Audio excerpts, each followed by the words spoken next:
राधे राधे मेरे प्यारे भाइयों बहनों माताओं व बंधुओं। संस्कार की बातें चैनल में आपका स्वागत है। बंधुओं, आज मैं आपको सुनाने जा रही हूँ मार्गशीर्ष मास में गुरुवार महालक्ष्मी व्रत कथा। बंधुओं, मार्गशीर्ष मास में गुरुवार के दिन महालक्ष्मी व्रत किए जाते हैं। जो मनुष्य भी मार्गशीर्ष मास में गुरुवार के दिन महालक्ष्मी व्रत करते हैं, उन्हें अपार धन संपदा की प्राप्ति होती है। बंधुओं, यदि आपने YouTube चैनल संस्कार की बातें अब तक सब्सक्राइब नहीं किया तो जरूर करें और बेल आइकन दबाना ना भूलें। बोलो महालक्ष्मी माता की जय हो। बंधुओं, यह व्रत सुख, शांति और धन संपत्ति के लिए किया जाता है। यह व्रत स्त्री और पुरुष दोनों ही रख सकते हैं। महालक्ष्मी व्रत मंगशीर मास में गुरुवार के दिन किए जाते हैं। इस व्रत की पूजा के लिए आपको किसी भी ब्राह्मण और पुरोहित को बुलाने की आवश्यकता नहीं होती। हर कोई अपनी पूरी भक्ति भाव से इस पूजा को कर सकते हैं।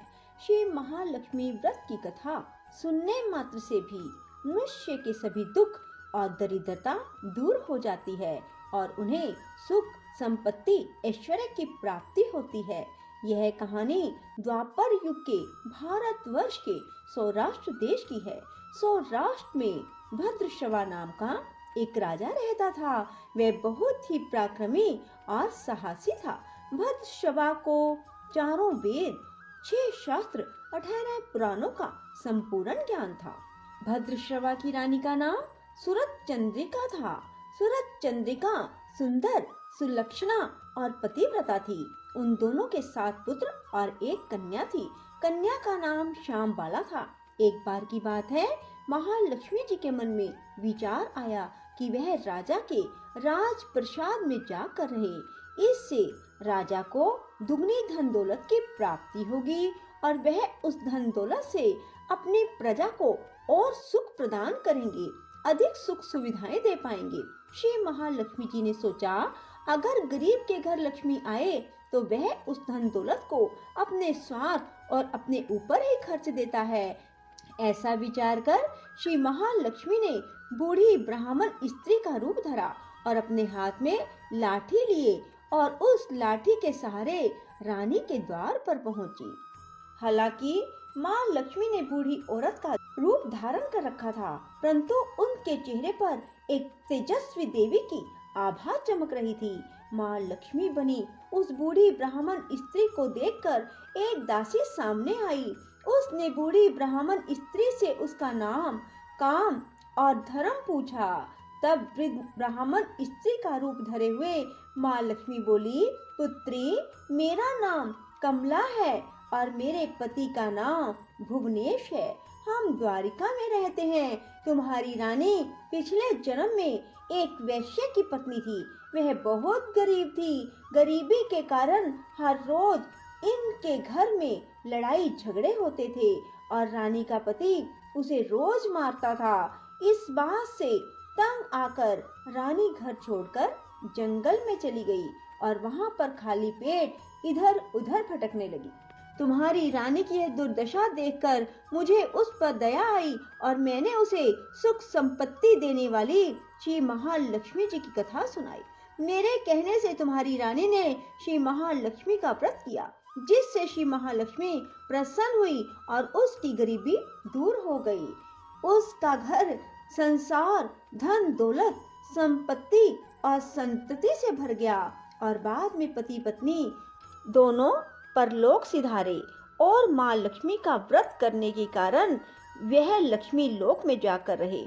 उन्होंने जितने साल माँ लक्ष्मी का व्रत किया, उतने हजारों साल सुख भोगा और इस जन्म में उनका जन्म राजघराने में हुआ है। परंतु वह इस जन्म में श्री महालक्ष्मी का व्रत करना भूल गई है, जिस कारण मैं उसे यह बात याद दिलाने आई हूँ। वृद्ध ब्राह्मण स्त्री की ऐसी बातें सुनकर दासी ने उसे प्रणाम किया और बूढ़ी ब्राह्मण का रूप धारण किए माँ लक्ष्मी से पूछा, महालक्ष्मी का व्रत किस प्रकार किया जाता है? तब माँ लक्ष्मी ने दासी को पूजा की सारी विधि और महिमा बताई। वृद्ध ब्राह्मण स्त्री से महालक्ष्मी व्रत का सारा विधि विधान पूछने के बाद दासी ने उन्हें प्रणाम किया और रानी को अंदर बुलाने चली गई। इतने बड़े राजमहल में राज वैभव में रहने के कारण रानी को ऐश्वर्य का बहुत घमंड हो गया था। रानी संपत्ति और अधिकार की वजह से यह उन्मत्त हो गई थी जो उसके सिर पर चढ़कर बोल रहा था। जब दासी ने रानी को उस वृद्ध ब्राह्मण स्त्री द्वारा कही गई सारी बातें बताई तो रानी आग बबूला हो गई और राजद्वार पर आकर बुढ़िया रूपी श्री महालक्ष्मी पर बरस पड़ी। रानी को यह नहीं पता था कि महालक्ष्मी माता उस ब्राह्मणी बुढ़िया का रूप धरकर उसके द्वार पर स्वयं आई हैं।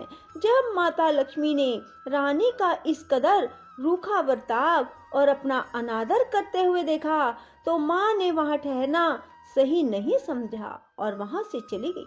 रास्ते में ब्राह्मण रूपी महालक्ष्मी को राजकुमारी श्यामबाला मिली और उन्होंने श्यामबाला को सारी बात बताई। श्यामबाला ने श्री महालक्ष्मी से अपनी माँ की तरफ से क्षमा मांगी। तब माता को उस पर दया आ गई। उन्होंने श्यामबाला को श्री महालक्ष्मी के व्रत के बारे में बताया और उस दिन अगहन मार्गशीर्ष मास का पहला गुरुवार था। श्यामबाला ने पूर्ण श्रद्धा के साथ श्री महालक्ष्मी का व्रत रखा और उसके फलस्वरूप राजा सिद्धेश्वर के सुपुत्र मालाधर से उसका विवाह हुआ। श्यामबाला धन दौलत ऐश्वर्य वैभव से मालामाल हो गई और अपने पति के साथ ससुराल में आनंद पूर्वक दिन बिताने लगी और इधर श्री महालक्ष्मी का प्रकोप रानी पर पड़ा, जिसके फलस्वरूप राजा भद्रशवा का राज्य राज कारोबार सब नष्ट हो गया, यहाँ तक कि उन्हें खाने तक के लाले पड़ गए। ऐसी हालत में एक दिन राजा से निवेदन किया कि हमारा दामाद इतना बड़ा राजा है, धनवान है, ऐश्वर्यशाली है, क्यों ना हम उसके पास जाएं और अपना सारा हाल उससे कहें, वह हमारी मदद जरूर करेगा। यह बात सुनकर राजा भद्रशवा अपने दामाद के पास जाने के लिए तैयार हो गए और अपने दामाद के राज्य में पहुंचकर वह एक तालाब के किनारे थोड़ी देर विश्राम करने के लिए ठहर गए। तालाब में से पानी लेने आती जाती दासियों ने उन्हें देखा और विनम्रता पूर्वक उनसे पूछताछ की कि वह कौन है। जब उन्हें पता चला कि वे रानी श्यामबाला के पिता हैं तो वह दौड़ती हुई अपनी रानी के पास पहुंची और उन्होंने श्यामबाला को सारी बात बताई। श्यामबाला ने दासी के हाथ राज परिधान भेजकर ठाट बाट से उनका स्वागत किया और आदर सत्कार किया, उन्हें भोजन कराया। जब भद्रशवा लौटने लगे तो उन्हें सोने की मोहर से भरा हुआ घड़ा भी दिया। राजा भद्रशवा जब वापस लौटे तो उन्होंने देखा कि रानी सूरज चंद्रिका बहुत खुश है।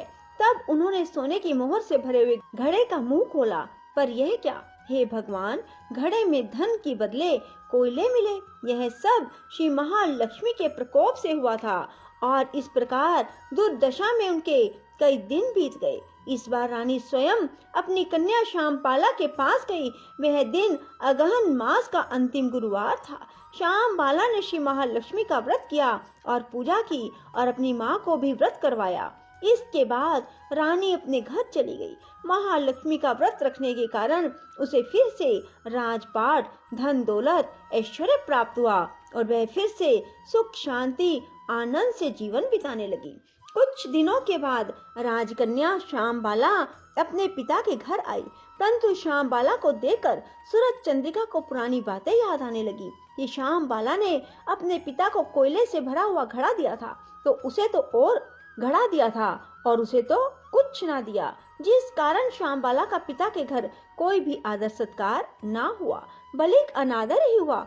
परंतु श्यामबाला ने इस बात का कुछ भी बुरा ना माना और अपने घर लौटते समय अपने पिता के घर से थोड़ा नमक ले लिया और अपने ससुराल वापस लौट आई। जब उसके पति ने पूछा कि वह अपने मायके से क्या लाई है, तब श्यामबाला ने उत्तर दिया कि वह वहाँ का सार लाई है।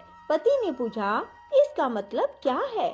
श्यामबाला ने कहा, थोड़ा धीरज रखें, आपको सब मालूम पड़ जाएगा। उस दिन श्यामबाला ने सारा भोजन नमक डाले बिना ही बनाया और परोसा। जब पति ने खाना चखा तो सारा खाना बिना नमक का बना हुआ था, जिस कारण खाने में स्वाद नहीं आ रहा था। फिर श्यामबाला ने थाली में नमक डाला, जिससे सारा भोजन स्वादिष्ट हो गया और अच्छा लगने लगा।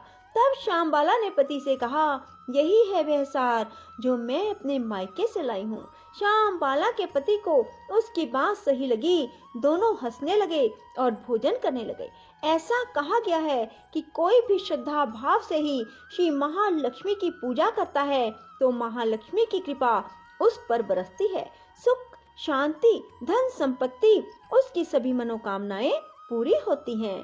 परंतु सब कुछ प्राप्त होने के बाद माता की पूजा करना नहीं भूलना चाहिए।